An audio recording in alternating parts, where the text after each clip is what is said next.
he will attend the upcoming G7 summit in Canada this month. Modi said he received an invitation from Canadian Prime Minister Mark Carney and expressed his gratitude for the invite. The summit will be held in Kananaskis from June 15th to 17th. Modi also congratulated Carney on his recent election victory and said he looks forward to their meeting at the summit. India and Canada share strong democratic ties, and Modi emphasized that both countries will work together with renewed energy based on mutual respect and shared interests. This comes after a period of frosty relations under former Canadian Prime Minister Justin Trudeau, mainly over issues related to Khalistani separatists in Canada. The G7 includes the world's most industrialized nations: France, Germany, Italy, the UK, Japan, and the US and Canada. Along with the European Union, leaders will discuss key global challenges including the Russia-Ukraine war and the situation in West Asia.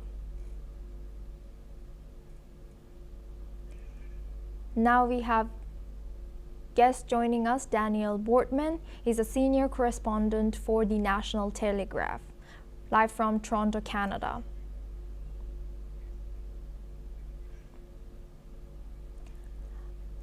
So, Indian Prime Minister Narendra Modi has confirmed he will attend the upcoming G7 summit in Canada this month. Modi said he received an invitation from Canadian Prime Minister Mark Carney and expressed his gratitude for the invite. The summit will be held in Kananaskis, Canada from June 15th to 17th.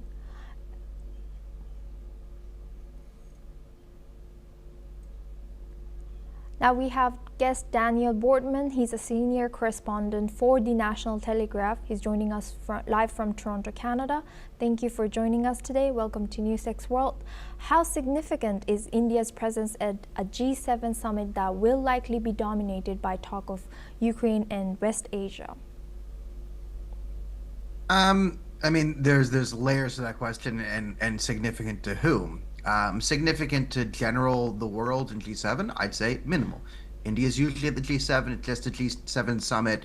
These are places for world leaders to come together and talk and have photo ops and all that.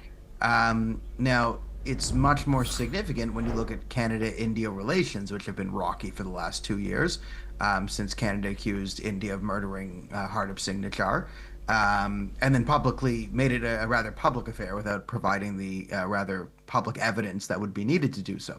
So there's been a bit of a freeze in Canada-India relations. And if you live in Canada, there's a very, very heavy anti-India sentiment that has been pushed by all factions of our political establishment over the last 2 years. Now, this is interesting because it's a big reversal, and this comes as right after the new election. So would Modi be invited if Justin Trudeau was prime minister and Jagmeet Singh held a strong position in the minority coalition? 99% chance, no, Modi is not coming. So what is significant about the Modi visit is it does show that Mark Carney is trying to fix relations, or if not trying to fix relations, isn't burning with a hatred of India that it seems out of place in Canada 2 years ago. So this shows that the Khalistani influence inside the Liberal Party is nowhere near what it was 2 years ago. If you followed Canadian politics, the Khalistanis had this sort of outsized power. A lot of it comes from funding the political parties through narco-terrorism. It's very easy to launder money in Canada, and washing cash through political parties is actually very good. And you can also, they would always be able to get a few thousand people or a few hundred people here and there to sort of stacked candidate voting, the preliminaries or primaries for the American friends. We don't really have primaries, but the individual MPs, when they're competing against themselves in the Conservative Party, in the Liberal Party, in these internal party nominations, the Khalistanis, among other groups, so the Khalistanis were one of them, were very, very good at rigging these or sort of putting a finger on the scale, so to speak. But what we saw in the last federal election is the Khalistanis made a major misplay. a lot of the major Khalistanis in the Liberal Party kind of retired to pension land and didn't want to take the loss. And they focused a lot on the Conservative Party and infiltrating that because they were up 25 points at the time. So the Khalistanis made a very big push, multi-million dollar, from what I've heard, it's over $10 million into the Conservative Party, really pushed their people in there. But then the Conservative Party completely flubbed the election once the Trump tariffs hit. And again, I mean, Canadian Conservatives are not very proactive thinkers. They're very, very reactive. So they ended up fumbling away an easy to win election. And now it's left the Khalistanis in a very, very precarious position politically because they invested so much in the next 4 years, which they thought were going to be a conservative rule. And now they're standing in the party that's in the opposition and not in power. So what this visit from Modi really indicates, and there was a pushback, like there was a lot of media blitz sort of against this, different, every sort of media outlet came up with one sort of internal, either lefty or Islamist or Khalistani within an organization would write an article like Sikh organizations worried about inviting Modi to the G7. There were a lot of that stuff going on.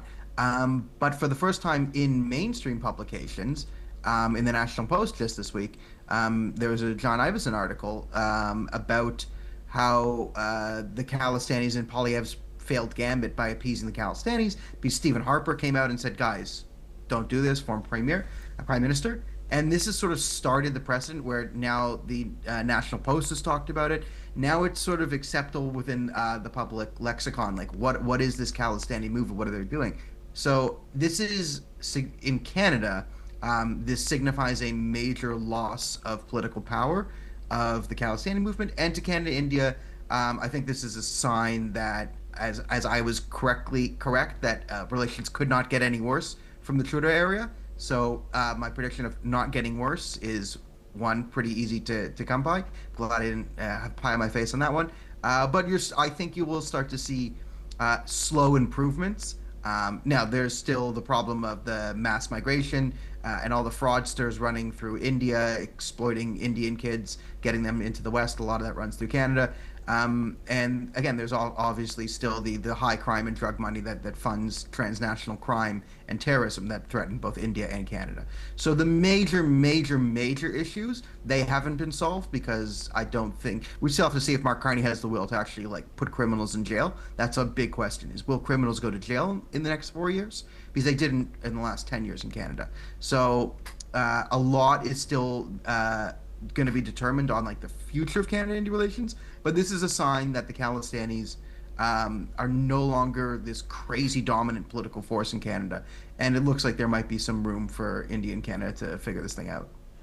Looking into a little bit deeper into this invitation, will Modi's attendance mark a shift in how the G7 engages with non-member democracies like India in a multipolar world? No, not at all. This is not as significant as people give it up. It's a giant photo op for all intents and purposes. And then there's some talk of okay, yes, the different bilateral relations.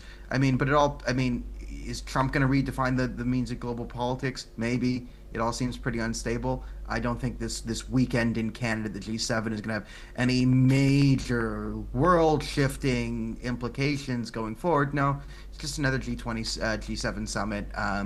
There'll be photos, there'll be handshakes, there'll be vague agreements on general cooperation for the world to something. I wouldn't expect anything major significant to come, or world change to come out of G7. I think the only significant thing is it looks like Canada's crusade against India might die with Justin Trudeau and Jagmeet Singh. That's the only real thing coming out of this summit. Thank you very much, Daniel Bortman. He's a senior correspondent for the National Telegraph